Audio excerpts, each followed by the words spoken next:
Shalom Aleichem, Shalom Alaikum. Ya, salam sejahtera.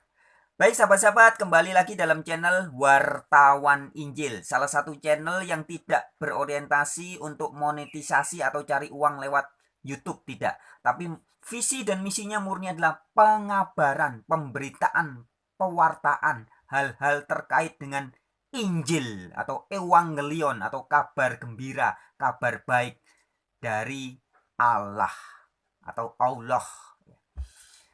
Nah sahabat-sahabat, ini adalah video seri ketiga ya dari rangkaian video bertajuk Kalimatun Sawa atau titik temu. Kalimat-kalimat yang bisa menjadi persamaan persahabatan antara para pengikut Alkitab dengan pengikut Al-Quran. Nah baik teman-teman, bagi siapapun yang mungkin baru menonton video ini pertama kali, belum nonton yang seri pertama dan kedua, stop dulu, jangan dilanjutkan.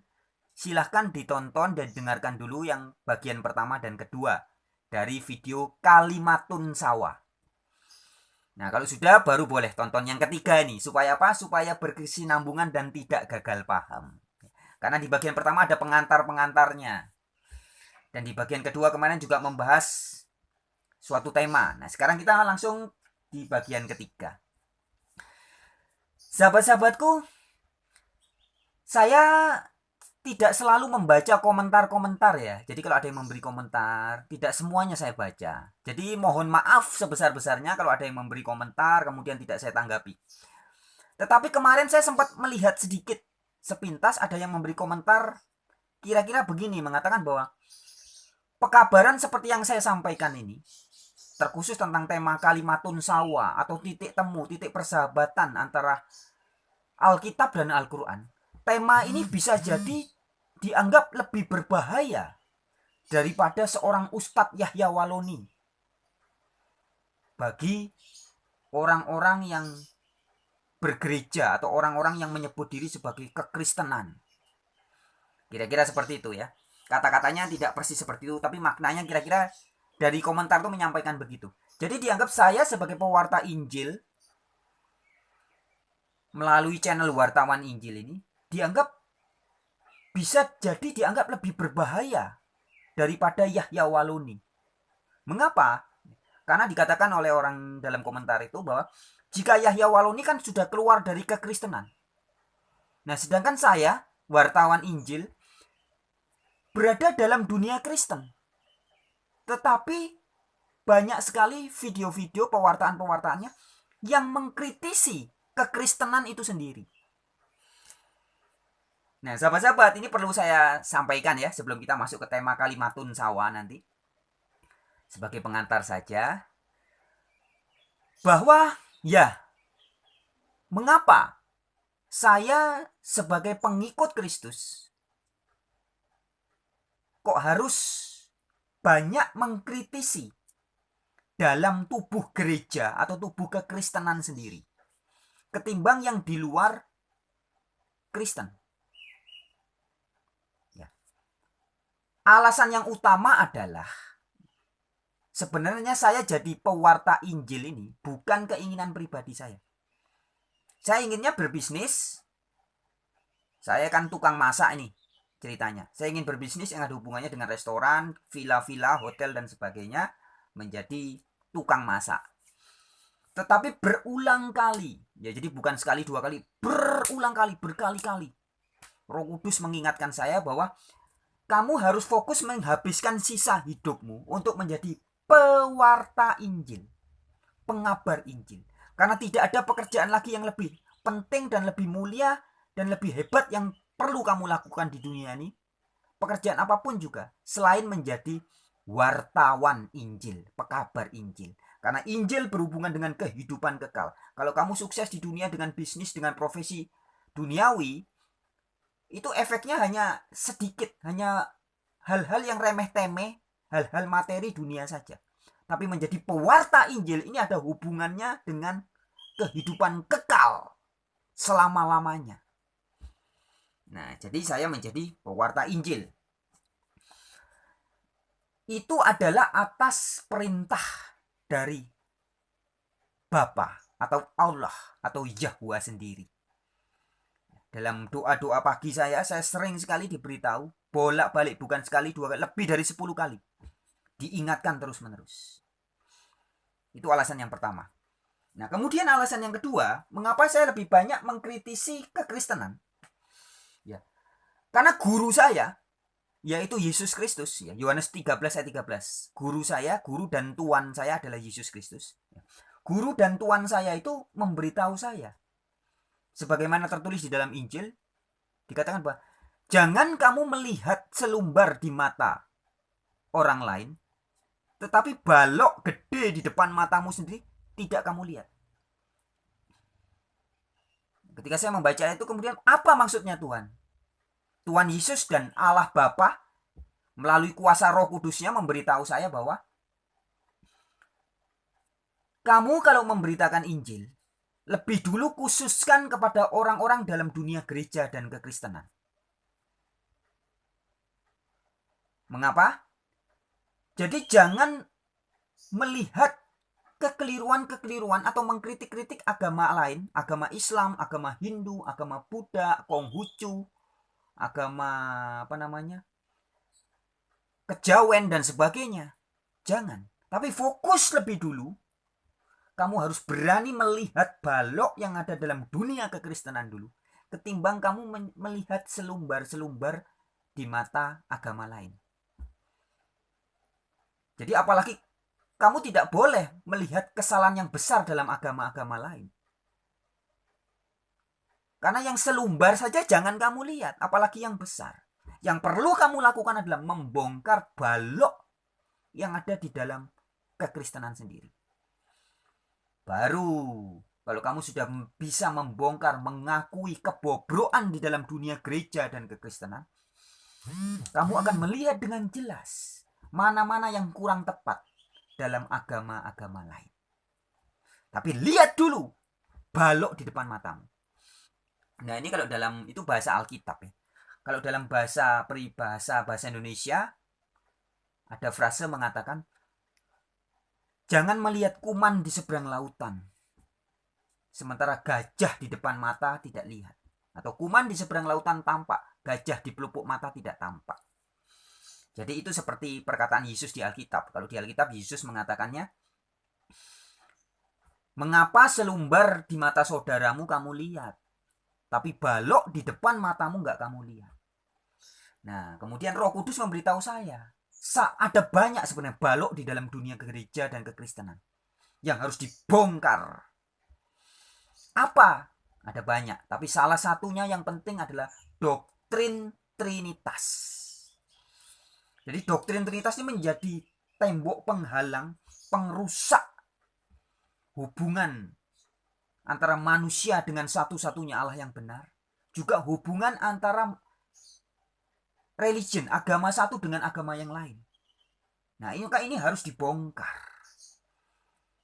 Nah, dengan demikian sahabat-sahabat menyikapi tadi komentar seorang teman ya di video yang kemarin yang mengatakan bahwa, wah, Mas Fran Donald atau wartawan Injil ini lebih berbahaya daripada Yahya Waloni bagi kekristenan. Ya, jika saya dianggap lebih berbahaya, ya itu sebenarnya bukan urusan saya. Saya hanya menjalankan tugas pewartaan saya, pekabaran saya. Jika karena saya berada di dalam dunia kekristenan, saya sendiri seorang Kristen, dan kemudian saya melihat borok-borok, bobrok-bobrokan yang ada di dalam dunia gerejawi, itu adalah semata-mata karena saya disuruh oleh kuasa kudus Allah atau Roh Kudus. Jadi bukan atas kehendak saya. Emang enak dimusuhi banyak orang, dibenci oleh banyak orang gereja, banyak pendeta yang marah sama saya. Emang enak.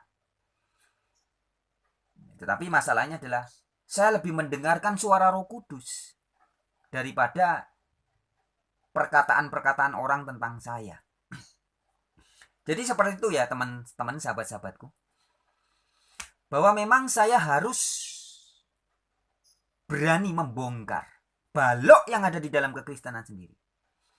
Dan sekaligus pada kesempatan ini saya mengingatkan, jika ada teman-teman yang mengaku-ngaku Kristen yang menonton video ini, saya ingatkan sekalian ya, mumpung ingat.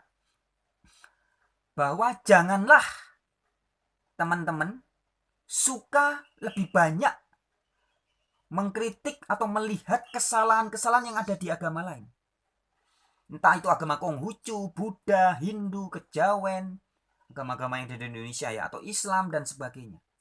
Ketimbang Anda berani membongkar dulu kebobroan-kebobroan dogma-dogma yang ada di dalam gereja dan kekristenan itu sendiri.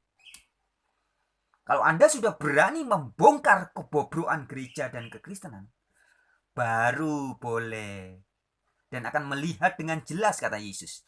Kalau kamu sudah mau membongkar kesalahan-kesalahan dogmamu sendiri, kamu akan melihat dengan jelas untuk mengetahui, oh, golongan lain tuh kurang pasnya di sini.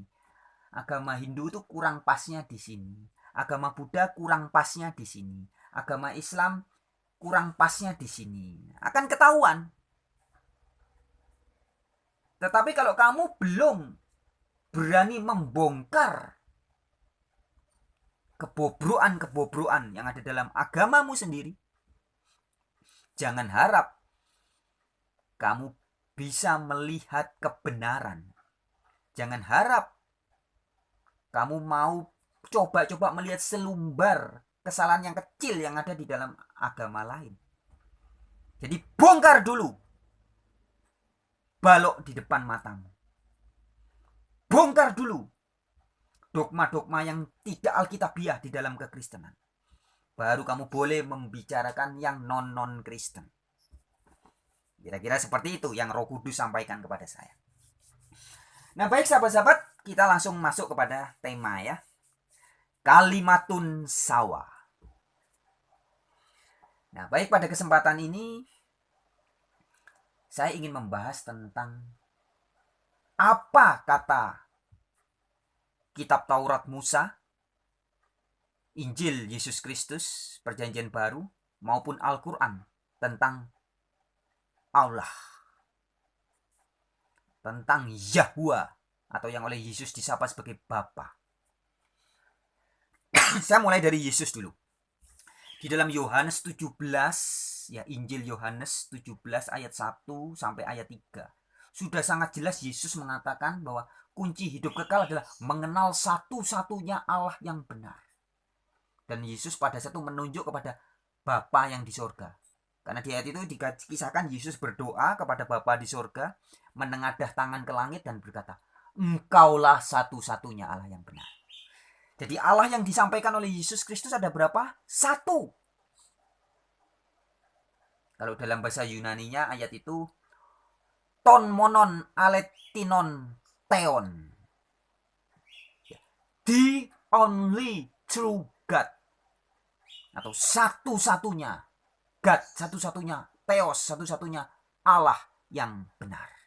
Ton monon aletinon theon. Itulah Allah atau God atau sesembahan yang dikabarkan oleh Yesus. Itu Injil. Bagaimana dengan Taurat? Taurat sangat jelas, Ulangan 6 ayat 4. Allah itu Esa, satu. Ya, begitupun dengan kitab Al-Quran. Al-Quran tegas mengatakan bahwa Allah yang dikabarkan itu adalah satu. Satu. Nah, jadi ini jelas menjadi sebuah kalimatun sawa. Alkitab yang terdiri dari Taurat dan Injil, Tanak ya, kalau perjanjian lama itu Taurat, Nefim, Ketuvim ya. Nefim itu Nefi, kitab nabi-nabi. Tanak, Taurat, kitabnya yang ditulis oleh Nabi Musa, dan kitab-kitab suci perjanjian lama lainnya. Perjanjian baru, Injil yang ditulis oleh Matius, Markus, Lukas, Yohanes, maupun kitab-kitab yang ditulis oleh para rasul, surat-surat para rasul, membicarakan Allah yang sama. Rasul Paulus, nah ini banyak orang yang kadang salah memahami Rasul Paulus, dikiranya Rasul Paulus mengajarkan Trinitas, padahal tidak. Coba baca semua surat-surat Rasul Paulus dengan teliti. Dalam semua salam-salamnya Rasul Paulus menegaskan bahwa Allah yang dia kabarkan adalah the God and Father of our Lord Jesus Christ. Atau Allah dan Bapa dari Yesus Kristus Tuhan kita. Dalam 1 Korintus 8 ya, suratnya Rasul Paulus kepada jemaat di Korintus. Surat yang pertama, pasal 8 ayat 6 mengatakan, namun bagi kita hanya ada satu Allah saja, atau satu Theos saja, yaitu Bapa. Jadi sangat jelas.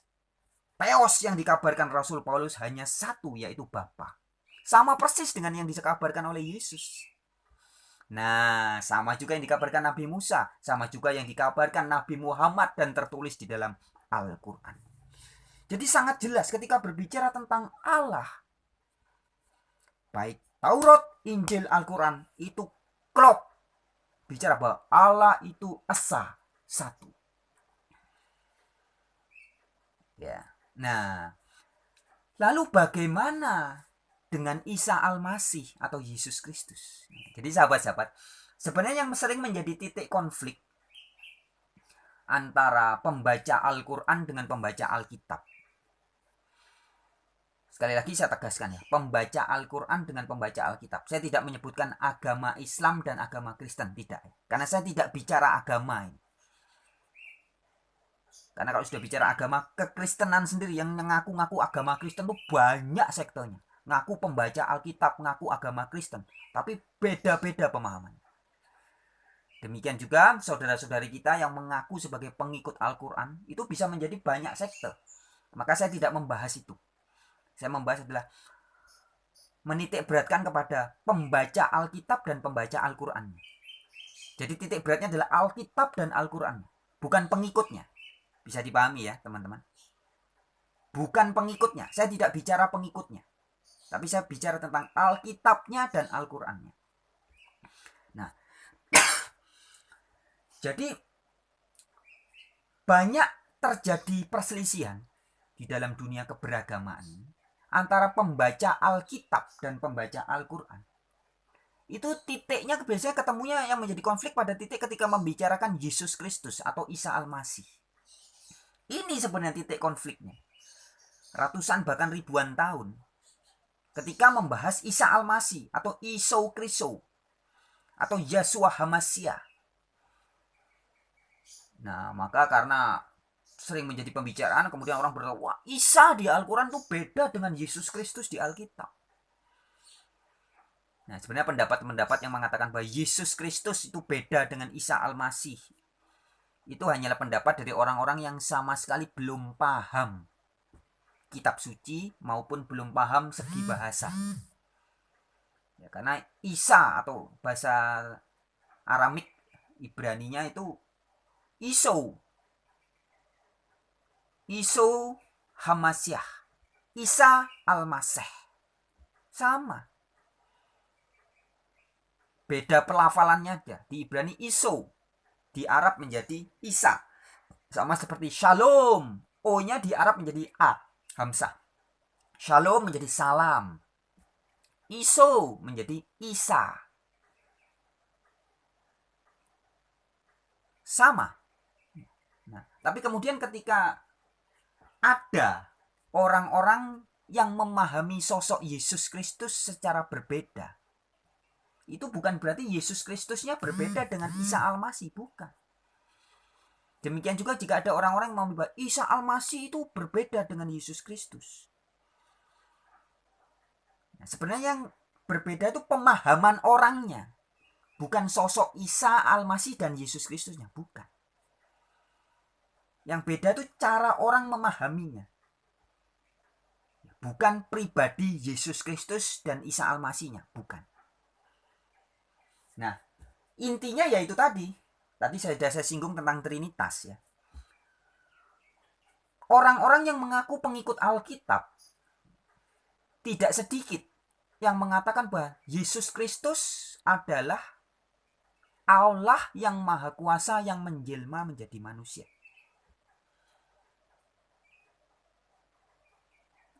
Banyak yang orang mengajarkan seperti itu, mengajarkan bahwa Yesus Kristus adalah Allah yang Maha Kuasa yang menjelma menjadi manusia. Yang mengajarkan ini bukan 1-2 orang, tapi banyak, ribuan, bahkan mungkin jutaan. Nah, itu sebabnya kemudian orang berpikir bahwa disangkanya, karena yang mengajarkan bahwa Yesus Kristus adalah Allah yang Maha Kuasa itu banyak. disangkanya Alkitab ini, kitab Perjanjian Baru, Perjanjian Lama, Perjanjian Baru ini, disangkanya mengajarkan bahwa Yesus adalah Allah yang Maha Kuasa. Padahal tidak. Tidak ada satu ayat pun di dalam Alkitab yang mengatakan bahwa Yesus Kristus adalah Allah yang Maha Kuasa yang menjelma menjadi manusia, atau Yahwa atau Allah Bapa yang menjelma menjadi manusia. Nggak ada. Tapi orang-orang yang mengajarkan seperti itu banyak memang. Nah, jadi yang salah bukan Alkitabnya, tapi ajaran, dogma-dogma, doktrin-doktrin dari orang-orang itu. Nah, sedangkan Alkitab sendiri ketika berbicara tentang Allah itu Esa, Yesus utusan Allah. Nah, dalam hal ini sama dengan Al-Quran. Al-Quran sendiri ketika berbicara tentang Isa Al-Masih, wah, ada banyak. Berbicara tentang Al-Quran tidak bisa dilepaskan dari Isa Al-Masih atau dari Injil. Sebab nama Isa Al-Masih itu begitu banyak disebutkan di dalam Al-Quran. Bahkan Isa Al-Masih sendiri dianggap sebagai tokoh yang begitu luar biasa dalam Al-Quran. Ya, sahabat-sahabat, Al-Quran menyebut 28 nabi dengan nama. 28 nabi, sedikitnya ada 28 nabi dengan nama. Tetapi ada 6 nabi yang diberi gelar khusus. Nabi Adam disebut Syafi Allah. Nabi Nuh disebut Nabi Allah. Ibrahim Khalilullah. Musa Kalimullah. Nabi Muhammad Rasulullah. Nah, Isa atau Nabi Isa disebut sebagai Ruh Allah. Ini semua gelar-gelar. Isa Al-Masih selain diberi gelar Ruhullah, di dalam Al-Quran juga disebut sebagai Kalimatullah atau firman Allah. Nah, ketika Al-Quran menyebut Isa Al-Masih sebagai Ruhullah, ya, istilah ruh di dalam Al-Quran itu banyak dipahami sebagai malaikat atau utusan, malak, utusan dari Allah. Nah, bagaimana? Apakah ini ada titik temu, ada kalimatun sawa dengan Alkitab? Oh, jelas. Jika benar Isa Al-Masih disebut sebagai Ruhullah dalam arti, dalam maksud sebagai malaikatnya Allah, maka itu sangat sesuai dengan Alkitab. Di dalam kitab Maleaki dikatakan Yesus disebut sebagai malaikat perjanjian. Malaikat yang dijanjikan atau malaikat perjanjian. Malaikat dalam arti utusan, utusan Allah, utusan yang dijanjikan, malaikat perjanjian. Nah, jadi Alkitab berbicara Yesus sebagai malaikat perjanjian. Al-Quran menyebut Yesus sebagai Rohullah, malaikatnya Allah. Nah, bagaimana dengan sebutan Isa sebagai Kalimatullah dalam Al-Quran? Kita dengan gampang melihat dalam Injil Yohanes. Berbicara ada kalimatun sawa yang sama. Ada kalimatun sawanya, ada titik temunya. Dalam Injil Yohanes, Yesus Kristus disebut sebagai Sang Firman atau Hologos. Yesus Kristus diberi gelar sebagai Sang Firman, bahasa Yunani-nya Hologos. Mengapa disebut sebagai Sang Firman? Kalau dalam Al-Quran disebut sebagai Kalimatullah, Firmanullah, Firman Allah. Ya, karena Yesus kalau kita baca di dalam Injil Yohanes ya, memang pekerjaan-pekerjaan Yesus setiap hari adalah menyampaikan firman-firmannya Allah. Sebagai juru bicaranya Allah. Maka Yesus diberi gelar sebagai firman Allah. Di dalam Alkitab sendiri, dalam Alkitab ini yang tebel ini, yang menyebut Yesus dengan gelar sebagai firman Allah hanya Injil Yohanes. Di Injil Matius nggak ada, Injil Lukas nggak ada, Injil Markus nggak ada, di kitab-kitab surat-surat para rasul juga nggak ada. Ya, jadi yang menyebut Yesus sebagai Hologos atau firman Allah hanya tulisan-tulisannya Rasul Yohanes. Yaitu ada di Yohanes pasal 1 ayat 1, juga ayat 14, kemudian di 1 Yohanes 1 ayat 1, Juga di kitab Wahyu pasal 19 kalau nggak salah ya. 19 ayat 13. Disebut namanya adalah firman Allah. Coba saya cek dulu. Wahyu 19 ayat 13. Ya, betul. Namanya ialah firman Allah. Nah, jadi yang menyebut Yesus sebagai firman Allah atau hologos itu hanya tulisan-tulisan Yohanes. Nah, maksudnya apa? Karena Yesus sebagai diberi gelar firman Allah karena memang tugasnya Yesus, pekerjaannya setiap hari menyampaikan firman-firman Allah. Jadi istilah Yesus sebagai firman Allah di Alkitab itu adalah gelar. Sama seperti Yesus juga disebut bintang timur. Bukan berarti betul-betul Yesus itu bintang. Singa, Yesus juga disebut sebagai singa. Bukan berarti Yesus betul-betul binatang singa. Bukan. Yesus juga dalam 1 Korintus 1 ayat 24 dan ayat 30 disebut sebagai hikmat Allah. Atau sang hikmat. Bukan berarti Yesus betul-betul pikirannya Allah yang menjelma mak gluduk jadi manusia. Bukan. Ya. Sebab di dalam Amsal 8 ayat 22 sampai 30 dijelaskan bahwa hikmat itu ciptaan, dibentuk sang hikmat itu. Jadi hikmat Allah yang adalah gelar bagi Yesus sama halnya dengan gelar Yesus disebut sebagai hologos atau firman Allah. Gelar itu. Yesus memiliki banyak gelar, sahabat-sahabatku. Disebut juga anak domba Allah, bukan berarti dia betul-betul binatang mbek, bukan ya. Nah, gelar-gelar Yesus itu banyak sekali kalau kita baca di Alkitab. Nah, tetapi tentang firman Allah, ini ternyata ada kalimatun sawa, ada titik temu dengan Al-Quran. Al-Quran menyebut Yesus sebagai rohullah. Juga sebagai kalimatullah. Nah, kalau roh dipahami sebagai malaikat, maka di dalam Alkitab Yesus juga disebut sebagai malaikat perjanjian dalam kitab Maleaki. Nah, saya lihat Maleaki. Kitab Maleaki itu kitab perjanjian lama yang terakhir sebelum Matius. Maleaki 3 ayat 1.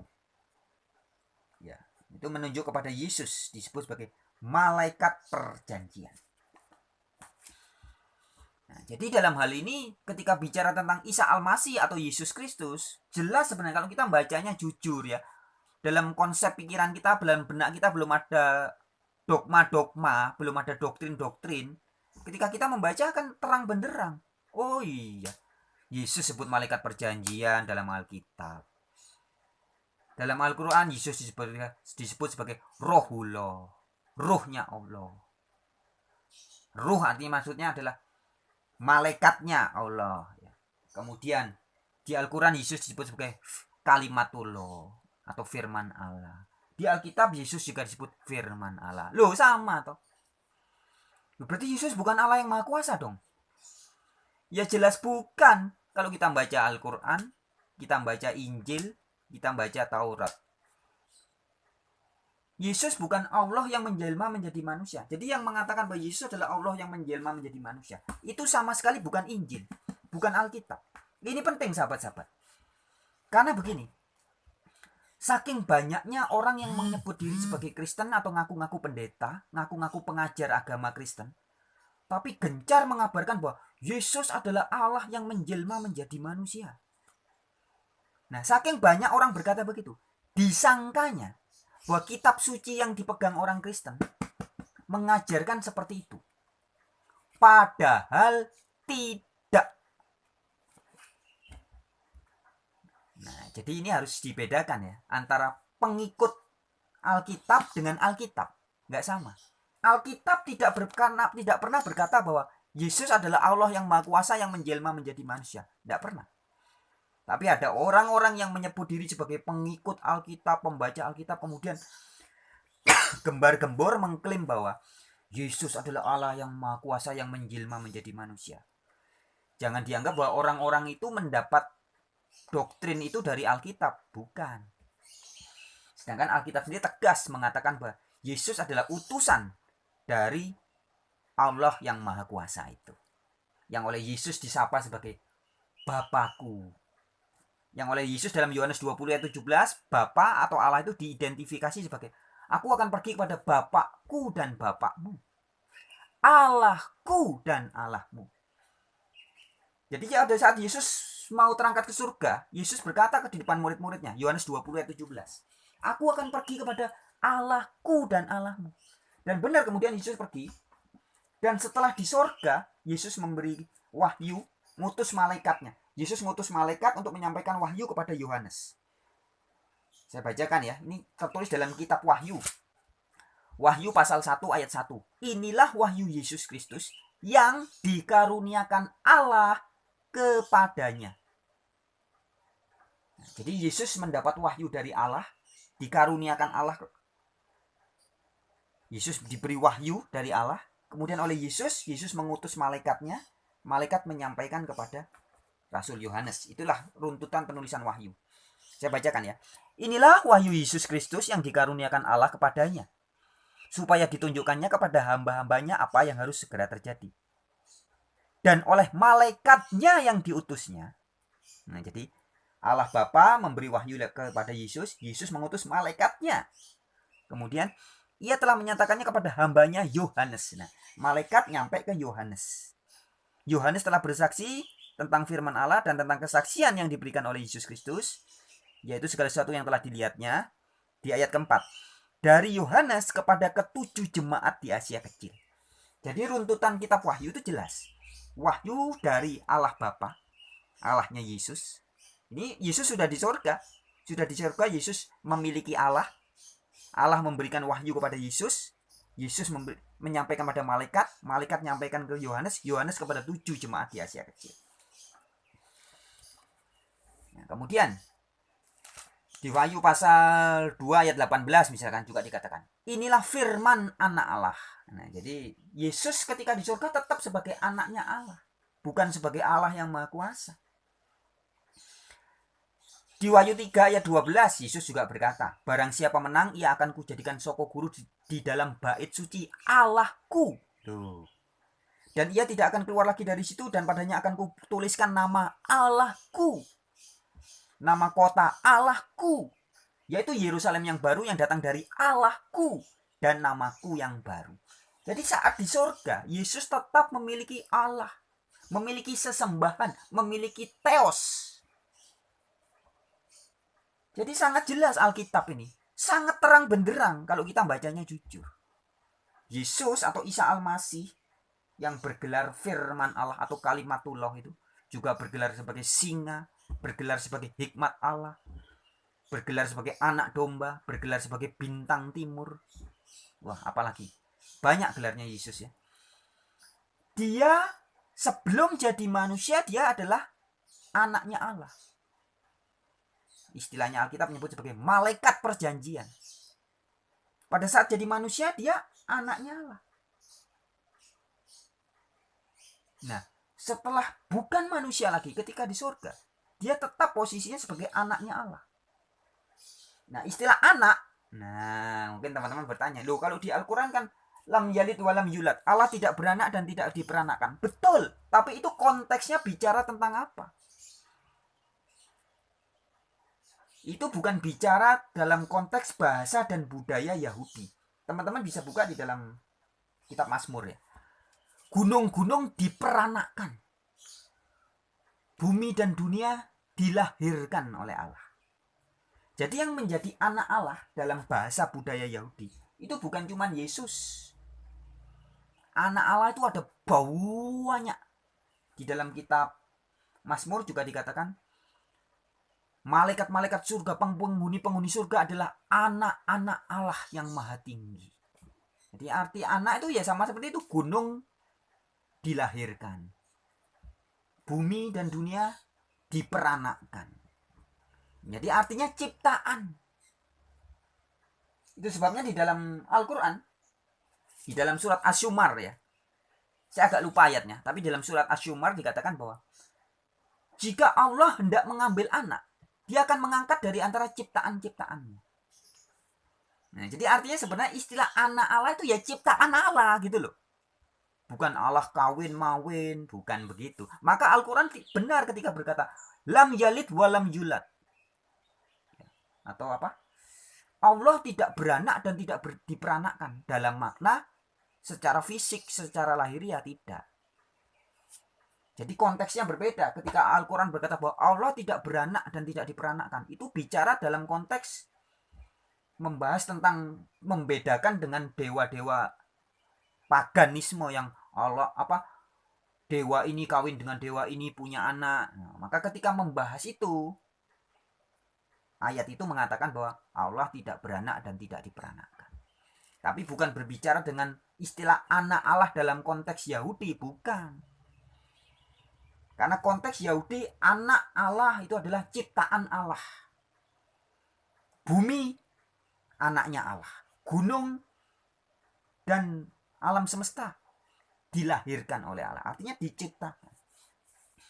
Jadi sebenarnya kalau kita memahami semua ini akan menjadi sebuah kalimatun sawah. Titik temu yang begitu jelas. Ya, jadi hari ini kita membicarakan itu poin pertama, Allah itu esa. Yahwa itu esa. Bapa itu esa.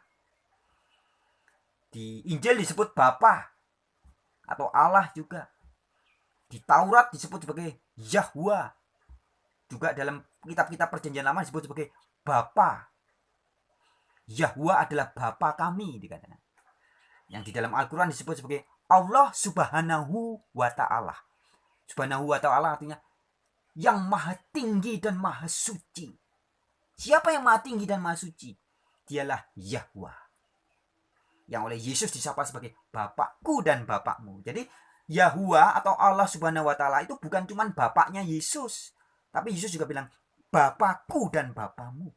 Allahku dan Allahmu. Jadi ini hubungan Bapa dengan manusia itu adalah bahasa Yesus untuk menunjukkan bahwa betapa dekatnya hubungan kita dengan Sang Maha Tinggi, dengan Sang Maha Suci itu.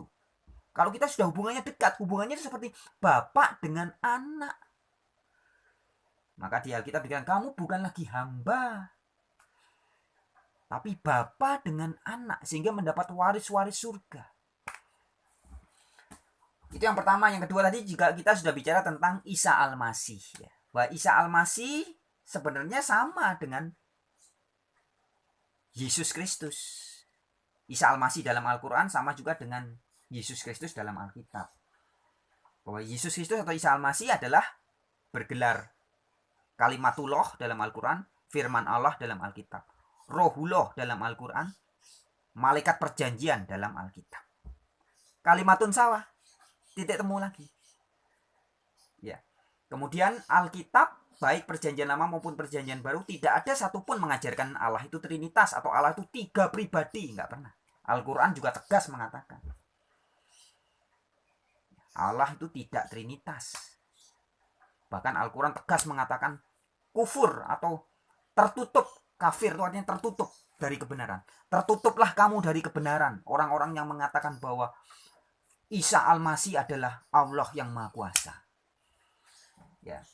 Jadi teman-temanku, ya kembali lagi seperti pengantar tadi, kalau memang di antara pendengar video ini ada teman-teman yang mengaku Kristen, mengaku orang-orang gereja, tapi masih mempercayai dogma bahwa Yesus adalah Allah yang Maha Kuasa, yang menjelma menjadi manusia, dan kemudian Anda menganggap bahwa saya adalah orang yang lebih berbahaya daripada Yahya Waloni, yaitu kalau sampai seperti itu ya berarti karena Anda memang belum memahami kitab suci, belum memahami Alkitab. Maka saran saya kepada orang-orang yang seperti itu, seperti yang Yesus katakan, jangan kamu coba-coba melihat selumbar di mata saudaramu. Jadi jangan coba-coba mengkorek-korek atau mengkritik-kritik agama-agama lain sebelum kamu berani membongkar balok di depan matamu sendiri.